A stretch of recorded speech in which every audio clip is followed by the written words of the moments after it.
Chapter 6 of Sampsover the Sea Monster. Cratchit cursed and released his grip from Sam. Fernando rounded on Fry, who was edging along the wall towards him. "Keep still," he threatened, "for I can throw this knife quicker than you can blink." Fry held up his hands. Sam looked around quickly for an escape route. The only exit seemed to be the jaws that they had fallen through, and the jaws were on top of the octopode. He just hoped the top was still above the surface. He spotted a rope ladder hooked against the wall. They could reach the opening from there. "This way," he called to Fernando. A plan was forming in his head. "If we can get out quickly, our crew might be close enough to see us and we'll be rescued. And if they're not, we'll swim to them," said Fernando grimly. He held his dagger in front of him as they backed towards the ladder. Sam pulled it loose. They scrambled towards the closed jaws, reaching out from the ladder. They both heaved to open the metal teeth. Sam knew that they didn't have long. Grind's henchmen would be after them any moment. "The jaws won't move," panted Fernando. "Keep trying," said Sam, gritting his teeth with effort. But he feared Fernando was right. "Ready to give up now, boys?" came Septimus's whiny voice. He was standing at his wheel, smiling smugly at them. "You see, the jaws only open when I pull a lever, and I'm certainly not going to do that for you." He gave a little snigger. "Now we've had our fun, it's time for you to get down and put you to work. Cratchit, Fry, see to it." "Anyone who puts a foot on a ladder will have this between their eyes," growled Fernando, brandishing his dagger. "It's no good, Fernando," whispered Sam. "We've got to think of another way." "I'll be having that knife," snarled Fry, hauling Fernando down and wrenching it from his grasp. "No more tricks now." He pressed the point of the dagger into Fernando's back. "Or you'll find this between your ribs." Sam and Fernando were dragged to the two empty places at the capstan. Fernando cursed as the leather straps were buckled tightly around his wrists. Sam was shackled to the bar behind his friend. He could feel the manacles almost stopping the blood to his fingers. "Get these miserable men moving," screeched Septimus. "I want the paddles going at top speed. We're on the hunt again." "You heard him," snarled Cratchit. He pulled a vicious whip from his belt and flicked it towards the capstan. The 6 prisoners began to walk in a circle, pushing the bars of the capstan slowly round.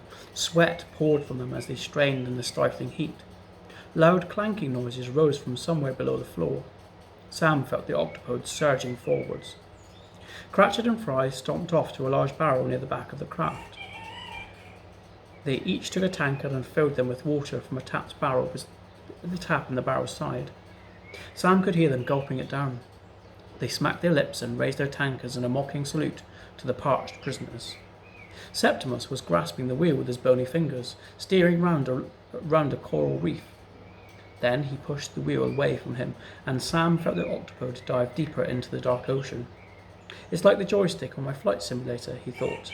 "He can go in whatever direction he wants." "You won't get away with this," shouted Fernando. "Oh, but I am," called Septimus over his shoulder. "And you lucky boys are helping to power my octopode as it sneaks up on my prey." "God help your next poor victims," said Fernando between gritted teeth. "Who are you after this time?" demanded Sam boldly. "The sea-wolf, of course," said Septimus. "She got away, and I don't like being beaten." Sam saw Fernando's whole body stiffen with shock and felt red-hot anger coursing through his veins. "Our crew will be ready for you this time," he shouted. The 2 guards began to advance on him, fists clenched.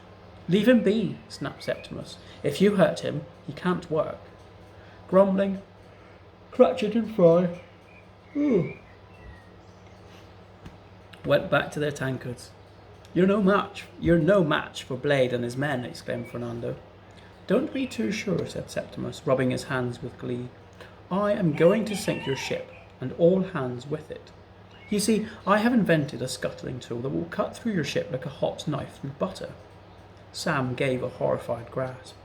"I call it the drill of death," hissed Septimus, a mad gleam in his eyes. "Your precious sea-wolf is doomed." Chapter 7. "You coward!" Fernando yelled at Septimus. "You're too scared to face the men of the sea-wolf in a fair fight, so you have to sneak up on them." "Fair?" shrieked Septimus, crying. "Why should I be fair? No one's ever been fair to me. I wasn't allowed to join a pirate ship, and yet I had so much to offer." "You don't have to sink the sea-wolf," Sam called as he trundled round, pushing the heavy capstan as slowly as possible in the hope that his ship would have time to escape. "There's a pile of treasure aboard her, and a crew of strong men. A crew of strong men who could overpower you and your thugs," he thought to himself. "You'll be rich," he went on, "and you'll have plenty of slaves to power your octopode." Septimus turned and gave Sam a piercing look. He seemed to be considering the idea. "And you'll never find better men than Captain Blade and his brave buccaneers anywhere in the Caribbean," added Sam. "I'm a bit short of slaves," said Septimus thoughtfully. Then his brow furrowed. "But it's the Blade we're talking of here. I will have my revenge on him and his cannon, no matter how much treasure is on board. There are plenty more vessels out there from which I can gather slaves and treasure." He grasped his wheel again. "The Seawolf must be destroyed." "Good try, lad," came a weary voice behind Sam, "but you get no sense out of that madman. We're all doomed." Sam twisted round to peer over his shoulder at the man who had spoken. He wore a coat like Captain Blade's, but it was tattered and torn. His beard showed dark against the white face, and the manacled wrists were covered in bleeding blisters. "Captain Trebnick's right," panted the prisoner opposite Sam. "We're going to die here." "Are you from the Truro?" asked Fernando. The man nodded. "I'm the first mate. George Lydgate's the name." "It feels as if we've been here forever," said the captain weakly. We won't survive much longer. We've had little food or water, and it's hard to breathe in this foul place. The life's being sucked out of us." George Lydgate's bloodshot eyes held a look of defeat. "That toad, Grind, doesn't care. He gets plenty to eat and drink, and the best of the fresh air from that spying device of his." "Keep your voice down," warned Trebennick, casting an anxious glance at the henchman. "If those two thugs of his catch us here talking, there'll be hell to pay." "We found your ship," Sam told them in a low voice. "Jem Plunkett was the one man still on board.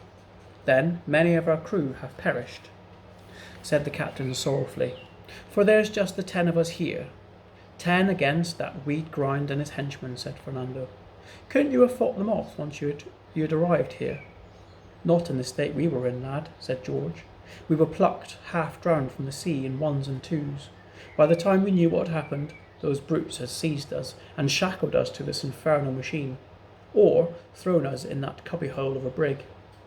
"Curse Grind's weaselly eyes," growled Captain Trebennick. "I remember him from years ago when I was a rigger on the first ship. He came strutting aboard telling us how he was going to be the best pirate ever." "And was he?" asked Fernando. Trebennick gave a hoarse laugh that turned into a rattling cough.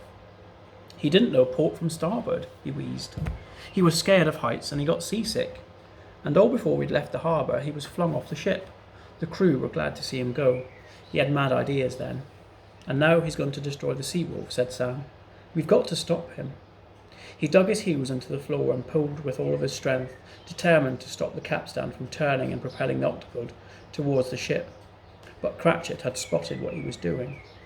He flung down his tankard. "I can see your game," he bellowed, raising the whip. Sam tensed, waiting for the stinging blow across his back. There was a deafening squawk, and a flash of green shot across the cabin towards Cratchit. Sam couldn't believe his eyes. It was a crow. He must have flown in when they were captured, and been hiding ever since. Septimus was gripping the foredeck rail, his eyes narrowed in fury. "Catch that bird," he snapped. Enemy below," screeched the parrot, digging his claws into Cratchit's head. The henchman cursed, dropped the whip, and made a grab for him. The bound men brought the capstan to a halt, hardly able to keep from smiling. "Rough seas!" shrieked Crow, circling away and flapping into the air for another onslaught. "Well done, Crow," whooped Fernando. "You can beat him." As the furious parrot dived at Cratchit, Sam suddenly caught sight of Fry creeping up, holding a sack at the ready. "Look out!" he yelled. "Og!" It was too late. The shaven-headed guard had thrown a sack over the parrot and was holding it tightly shut. Sam could hear Crow's angry, muffled cries. "Let him go," pleaded Sam in desperation. "He's harmless." "Harmless?" growled Cratchit, snatching the sack from Fry. "Dangerous, more like." He pulled Crow out, gripping him tightly in one enormous hand. Crow's eyes bulged as he struggled to get free. "Kill it!" screeched Septimus. "Do it now!" There, my pretty," said Cratchit, rubbing a rough finger over the green feathers. Stay still for me. It won't hurt much when I wring your neck. And then we have it, up to chapter 8. Thank you as always for tuning in. Goodbye.